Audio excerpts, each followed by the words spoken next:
this type of stuff happens in finance. It happens in film. Even though we've made strides and leaps and bounds, this stuff exists to a level that is still unacceptable. And particularly not only for the Asian American experience, for all different ethnic types.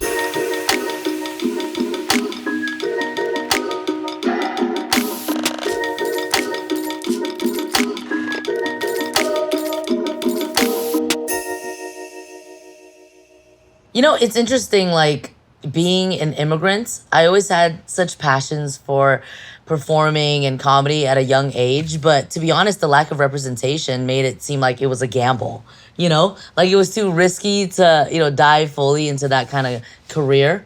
I literally thought as a teenager that Hollywood was for Americans, and there were only so many, Lucy Liu, Jackie Chan. Well, they made it, so there's no room for me.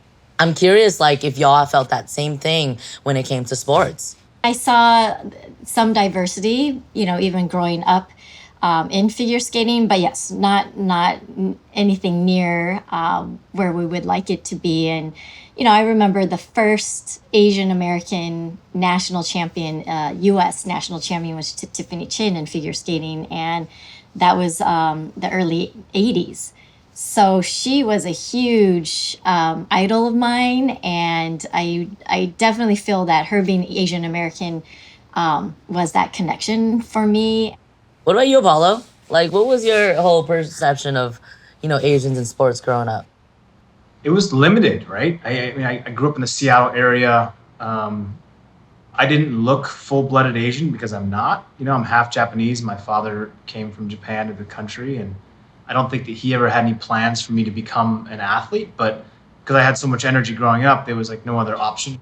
I think my dad was one who was like very strong in terms of like trying to give me my own self of identity and making sure that like I was confident in my own skin regardless of what was actually happening.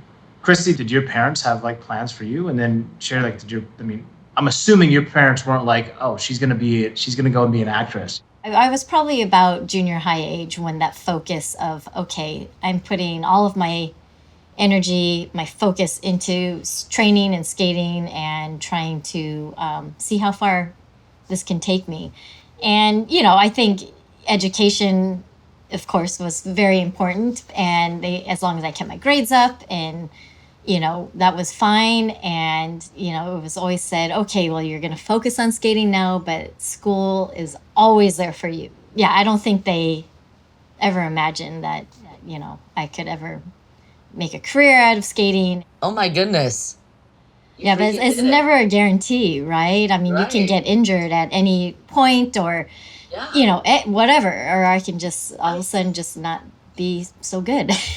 Like, technically, the doctors and the lawyers of it all and, like, the stereotypical path that Asian parents want, like, all of that, it's like everything's a gamble, And why not do something you actually love? For me, like, I was always a kid who said the darndest things, But it wasn't until high school, like, I started hosting the talent show. I was making funny videos in the film club. And once again, like, I didn't think I could do this as an end game, like, what? This is just a hobby, just a passion. Like, I can make money from this? Probably not, because there's no one really doing it, right? I graduated high school with a 2.5. Like, I was not studious at all. Like, my parents were over me. Like, I went to Cal State Fullerton and I majored in entertainment studies. Just randomly chose it. I think my mom kind of wanted me to choose something that was practical, like nurse or something. But my mom never really had that much of a high expectations. Like, because my mom, like, and I talk about this all the time, immigrant mothers, especially Asian immigrant mothers, like, they're here to work hard. You know what I mean? Like, they never live for themselves. I completely exceeded the expectations because, like I said, 2.5 GPA, okay? I just completely, your girl's on a billboard. You know what I mean? It's like, what? We never would have dreamt this because we didn't think it was possible. And here we are, we went for it, and it is possible. Use the fact that you're Asian, use the fact that you're queer, use the fact that you're an immigrant as a superpower. No one can write the same book. You know what I mean? And, like, the fact that I was, ashamed or like self-conscious about all these layers, it's like, no, what? Let's use them to our advantage. For me, like, I don't know, like, I love it when I see people who are biracial or have Asian ethnicity or are just showcasing that where they came from doesn't necessarily, is not the atypical, what we were conditioned to believe is the American experience. That's changing. Like, that's changing fast. Totally changing. And I feel the shift within the community, this fire almost. And whether it be, the last year and a half, whether it be just us waking up like, whoa, we were okay with the bare minimum. We were okay with settling for nothing. You know what I mean? I think we're so like empowered. Yeah, and I think it's just amazing that it's a generational thing too, right? I think, first, second generation didn't want to say much, right? And I love the fact that this younger generation, and I'm even seeing it with my own daughters, that they want to speak out. They want to see change, and they're not going to be happy until they see it. So I think you're totally right there, where it's like there's a great feeling in the air now where the movement started and it's picking up. I think we see the community, meaning like all of us, next generation, this generation, people are actually hungry for content. And I say content like sports, film, entertainment, comedy, everything that we consume is all kind of lumped into that. That people are hungry to see things that are transformative, that are modern, and that are relevant today. When I hear people talking about the vulnerabilities, the empathy, the comedy, everything that is real, like, I tune in. And if it doesn't fit that, I tune out. And so I think people vote with like their attention. Even me speaking as Sherry in my real life, like my showrunner, producer sees that and does honor and respect it in the stories. Good Trouble really is good at that. It's like me having this opportunity to even play this character. You know what I mean? So like the things that you speak about on a personal level, they incorporate that into your roles? We had a Lunar New Year episode recently, and they gave me freedom to write my own speech.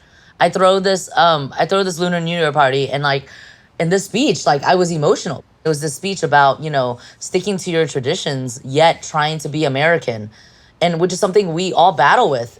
Just us using our platforms, the fact that we have a stage of any sort and not letting that go to waste.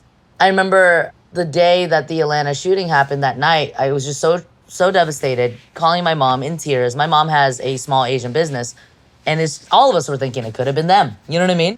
That Saturday, I had a stand-up show. And I was just like, do I talk about this?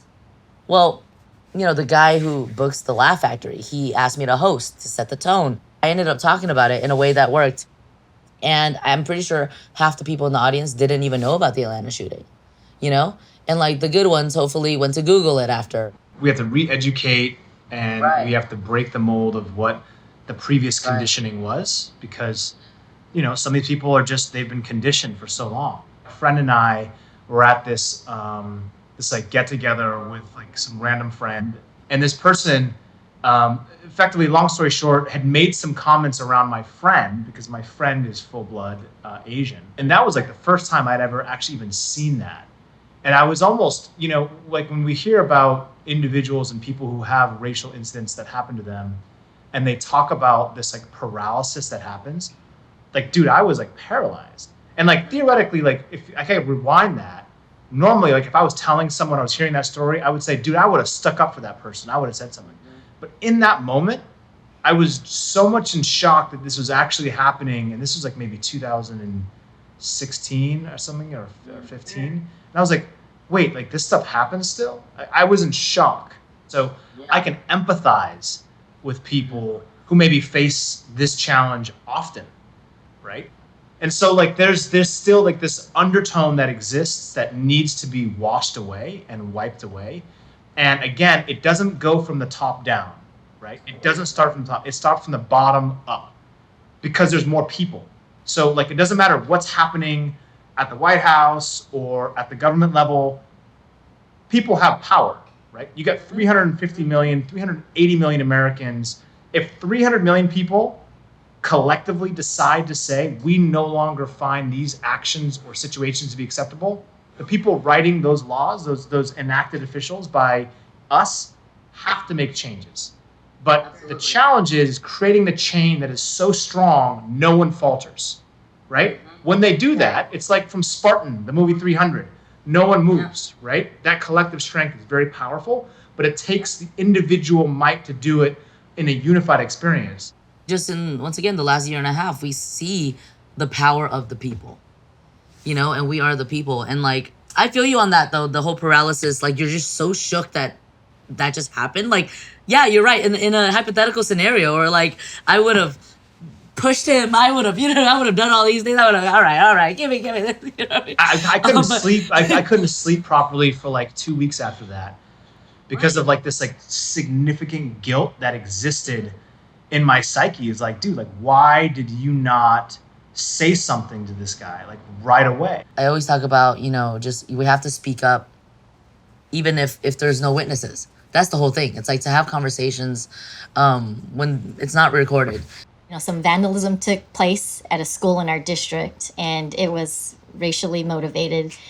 And, you know, we sat down and talked with our girls, and they were like middle school and like maybe 6th and 8th grade, how this is wrong, why it's wrong. I punctuated it with, you know, you're a person of color. You need to be aware of these things and look after yourself. And, you know, if you never feel safe. And our older daughter looked at me like, what? What do you mean? And I'm like, you're a person of color. And she was very confused. And I said, I'm your mom and I'm Asian, and that's considered a person of color. And so you're half. It was like a light bulb went on. And that's when and you know, they always knew their Japanese heritage, but I think it was like, that's when I realized like, wow, we really need to open up more conversations about this. And Also that they're going to have like a very different experience. That there's a gap, right? I think like our parents, when they came to this country, right, like that generation, there was a lot of challenges, right, because they were not welcome. There was, you know, very close to wartime, and if you looked Asian, people couldn't tell a difference. Now you're having all these unique experiences where like the Asian American experiences is very unique, right, because you've got this unique blend of like Americana, whatever that is, mixed with like your heritage and your parents, whatever that looks like, and it blends them in a way.